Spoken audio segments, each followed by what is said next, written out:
Hello, and welcome to Have At Us. Reviews for your pleasure. We share honest thoughts, opinions, feelings, often hot takes. And I'm Nietzsche. And I'm Joshua. And this is episode 2 of the RWBY Report. And we're not talking about episode 2, we're talking about episode 4, because we already talked about episodes 1 through 3 in their premiere format. And we're going to be spoiling this. I'm going to try and avoid spoilers for the rest of the RWBY properties, because I have all of them, and Josh has none of them. But before we begin, we invite you to have at us. Our social media links are right there in the description. And to start off with, I just want to say it's consistent with its really bad pacing issues. You're not wrong. We started this episode, and I was like, maybe they did something different, but I'm sticking with it. No, we're going to just watch episode 4. And then I went back to the end of episode 3 and the actual episode release just to make sure. No, it's just a really weird start point. It took me a couple minutes, but then I was like, okay, I see what we're doing. I figured it out. It feels like we just skipped half an episode. Yeah, it's just really weird. I don't know. I mean, I knew where we were at when we got there because I saw the dream outfits in the key art and the trailers and all of this, and I was like, okay. After we introduced the Shion dream weaving thing, I was like, oh, well, these are the outfits for that. And so when we started there, I was like, okay, Ruby's in the dream. Great. Now, they were also consistent with the animation, I think. It's still holding up 4 episodes in, which is good. It's good. I think the animation quality was good. Some of their movement things in the fighting is a little off, if I'm going to be real nitpicky. But it's not really a big deal. That seems true to RWBY fashion in my mind's eye. As the man who hasn't seen any of it, really? I haven't seen it, but I've seen clips of it. It depends on where you've seen the clips, like where we're at. Yeah, I don't know. Because I think the animation for fight scenes while Monty is alive is better than most other fight scenes in the series. Some of them come up to par after a while. But there's a definite large drop in the series. Yeah, I Volume can't say 5 is definitely the bottom of the valley. And it gets a lot of criticism for it. Fairly enough. But anyway. I don't think the show needs that criticism. I think it's holding up pretty well. Hopefully that maintains. I think it'll hold. But if we're talking about weird animations, RWBY's doing this weird Death Eater movement thing. That's immediately what I thought when she started moving. Because we just, recently had watched Harry Potter. And I was like, oh, this is the Death Eater thing. Oh, her semblance. Oh, man. Did we not use the semblance at all up to this point? I couldn't remember. I was thinking, and I'm like, did we use that in the first episode? I don't remember. Because you released the show in a stupid manner. No, they use it with the Nevermore, the big bird. Because she runs up the wall. And then at the end, she...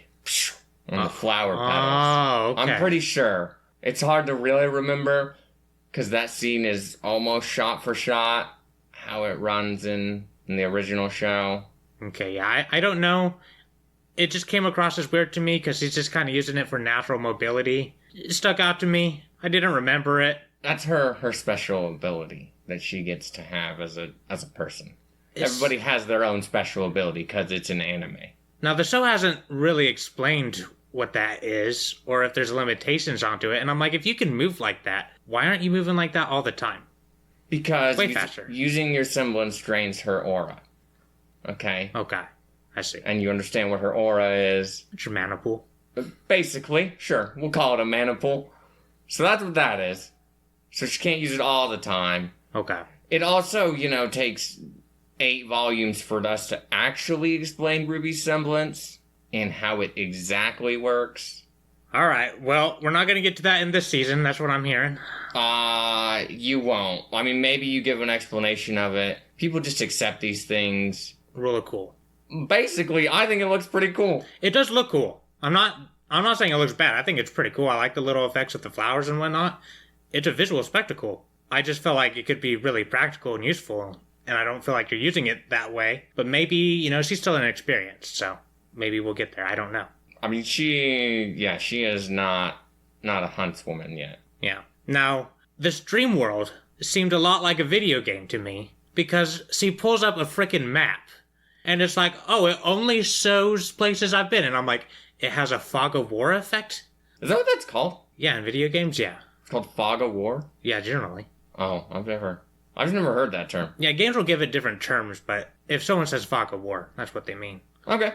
It was a little weird. I assumed that it was because it was running on Shion's power. I wasn't exactly positive. I was confused. I don't truly understand the dream world thing, because this is entirely divergent. Okay. So. This is its own thing. Well, it's still the canon adjacent thing, right? This would still be happening, it's just something that happened off screen. Oh. Is the idea, from my understanding of the point of the show. Which has some problems with consistency of what happens in the original show. Yeah, okay. But I'll respect their term.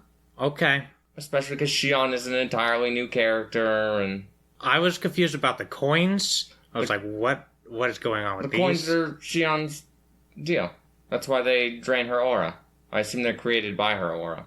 Okay. Yeah, there's just a lot of weird details where I'm like, I don't know if I missed this, or if I forgot it, or if it's not explaining this, or if I'm not supposed to know. Oh, it's just pacing issues. And I'm just over here like, okay, you flipped a coin into the air. Oh, now there's a phone. Not really a booth, but, a phone. And it's like a parking meter. Yeah, kind of like a parking meter. That turned into a phone booth. Yeah, and I'm like, okay, can you just summon this? Is Shion summoning this? Is this... I don't understand how this is working at all. Why do we have to... Do we have to use the phone to communicate out of the dream? Apparently it seems that way. We got a door thing. It said follow the tracks, and then we open a door, which brings us to the end of the track. And I'm like, is that following the tracks? I thought we were going to run down it, but no, I guess we're just going to door. Well, how did you... No. She follows the tracks to the city. The door is a marker, like she was supposed to leave. And then the other door she opens in the city allows her to go back there. That's why she tests it. Oh, you see what my problem was? It shows the parking meter, and I thought, that's the sign. And then in my mind, that was still there, but that transformed into the door. Oh, I see. Well, I don't know what happened to the parking meter thing, but the coin she flips to make the door is just that. Yeah, and then... Okay, yeah, it's weird. There's 3 doors, though. Okay. And she uses the one door at the end to get back up on the roof. Yeah, I noticed that. It's very weird. I think that made sense there. It's weird in that I'm not really sure what I'm supposed to get out of this. I feel like we're in, like, a weird digitalized world, basically. Kind of like Digimon or, like, Persona, where you go into a separate world type thing. It feels a lot like Persona 5, and where you visit their palace, and they're kind of the ruler of that palace, but it's a dream, which is, it's very Persona in that way. Very true. But I don't know. I think it was interesting. I like that Weiss's family all gets to be there in these weird fashions. We saw Whitley as the bat, and I was like, I didn't get that was supposed to be you until you were called Whitley, but that's fine. Me neither. The bat, I was like, oh, this is somebody. And then I didn't remember the name of the kid, but then when he said Nason, I was like, all right, little brother kid. Got you. Mm-hmm. Yep.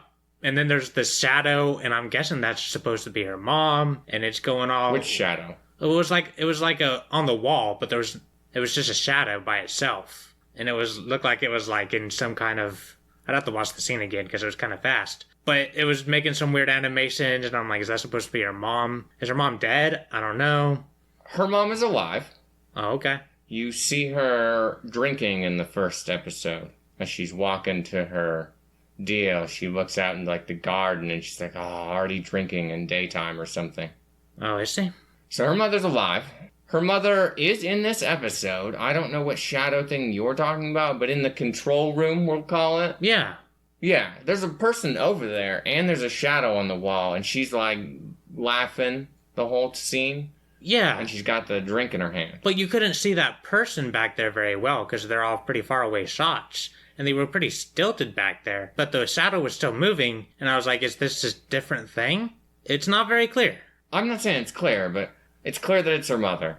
Okay. On the implication of her laughing and doing the drinking thing. Okay, well... That's what I'm going with here. I could technically be wrong, but I'm pretty sure that everybody else thinks the same thing.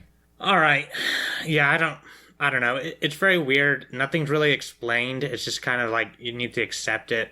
We have this weird moment where we actually get to see Blake and Yang, who are hanging out, not doing anything, which was really, I was like, okay, so they're kind of useless for this little mission, I guess. And then we have this weird, redundant dialogue with them where principal guy, I don't remember his name. Ozpin is like, you guys need to do this important thing and help her. And then Yang looks over at Blake and is like, we're going to go do this important thing and save her. And I'm like, why did you need to say that? That just makes you sound stupid.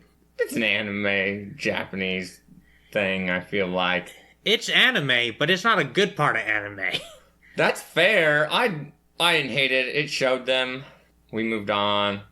They will be relevant because Ruby's going to get captured and then we're going to have to send them in. Let's be real. Well, that's kind of what I was guessing.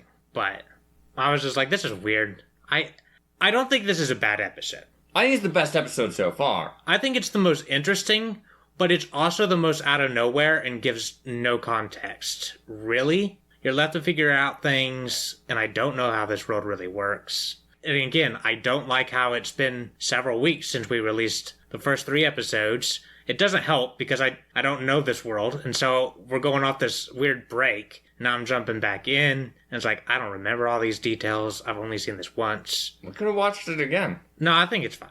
I think this is the experience they're releasing. But this is the experience I'm going to talk about. And they should have released this in a more smart manner. Wow, all the hatred.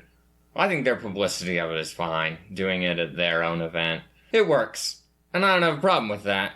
I think, realistically, my problem is you cut out the first 3 episodes, and this is where you should have started. Because now it's an intrigue deal. It's like, oh, we've just started, I'm interested, we're at episode 1, we'll get answers to some of these things, and you could fill in the blanks as needed.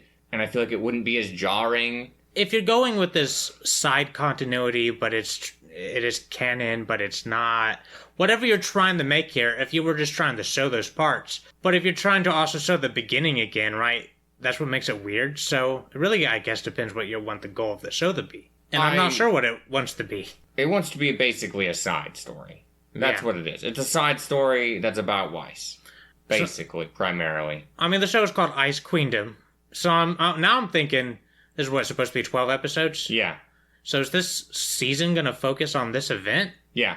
This entire, arc will be that? Basically, that's my understanding, is that we'll probably be in the dream world for most of the time. And then we have the, weird river analogy. Oh, you didn't like Shion's river analogy? No, I didn't really like it. I thought it was kind of dumb. Oh, I didn't hate it. I was like, I don't think this is a very good one. It's not like I'm confused. I get it. But I don't think it's clever. I feel like Shion's supposed to be this pretty mystical, clever character. And I think in presentation-wise, that's working. But in terms of this information dump, didn't come across as, all-knowing or wisdom-y. It was just kind of weird. Gotta maintain the dream world thing and all the other things and have time or energy to deal with that. Mana pool, aura, is low. Maybe. How do I know that? It's not super clear. The rules are really fast and loose. Most rules on things in RWBY are very fast and loose. Okay. Which is a large criticism that I feel like you can have. But I'm engaged all the time in RWBY, so I don't question a whole lot while watching it. I just move on and enjoy it. I mean, that's fine. I do that for plenty of things. But I haven't reached this engagement part of that. Pacing, as you said, not good. My hope is that from here, it's gonna be better, right? My hope is that from here, we're just telling this story, we're in it, and we're gonna do our thing. That would help a lot. But I'm not positive. I'm not confident in that at this point. When we get a couple more episodes in, then we'll see where we're at, see what's going on. So far, this could be 1 more episode in this arc, it could be 2 more. I'd believe either one. I mean, I think it's gonna be, most of the season will be this. They're gonna be in the dream world, they gotta save Weiss. Yeah, I just think, again, the relationships, Like, they're supposed to have this impactful moment when Ruby's talking to Weiss here in the dream, but it has no impact because all these moments are just so fast and she's referencing these things that are, like, so clearly false and there's no build up to any of it. So impact is really low. And I wanted to be a little bit higher. I really feel like we needed an episode between this and the last one. I don't know that we needed a whole episode. Just a scene that explains it. Because the character relations are already shot by the fact that you just decided a lot of important character relation scenes are irrelevant. So we gotta fix that. We gotta get those scenes in there then. I mean, Ruby and Weiss have the best out of this show in terms of the scenes that they are given. I don't think they get their best scenes up to this point. We missed combat skirts. I really like that scene. Pretty funny. It's a nice budding friendship with them. But we didn't get that. We got the, like, Ruby's trying hard and she gets her coffee with excessive amounts of sugar. Which comes back, like, 6 or 7. That's pretty funny. Okay. Yeah, again, I thought this show was going to be more accessible, though, to someone who hasn't seen any of it. And it's truly not. It's not. That kind of makes it more interesting to me, though. I'm just looking at this as, like, its own thing. It gives a different perspective on it as an individual work. I think it's fine. I thought the scene where Teen Juniper are all in there in the cage, and they're just meowing, and it's just like, what is happening? But they're saying, like, meow. Yeah, whatever. It's not like nya. Yeah. It's not like the real, like, Japanese. ridiculous Japanese sound. It was like, okay, this is weird. What a weird way to view them. But I guess that, it fit the whole I'm better than everyone, I look down on everyone, you're all beneath me idea. Yeah, but you'll notice Pyrrha wasn't there. Yeah, Pyrrha was not there. Because Pyrrha's way cool. True. I noticed he wasn't there. I knew when we turned around to, Klein Gate, I don't remember what his, version of Klein was. And they were like, this is the prison thing. I was like, oh, John is here. 100%. He is there. And there he was. The other two, I wasn't sure that Ren and Nora had to be there, but I'd believe that at this point. I liked the singing statue on the work floor. Thought that was funny. Jacques singing? If that was his name. He said his name. I didn't keep track. Yeah, Jacques, her father. Yeah, I thought that was funny.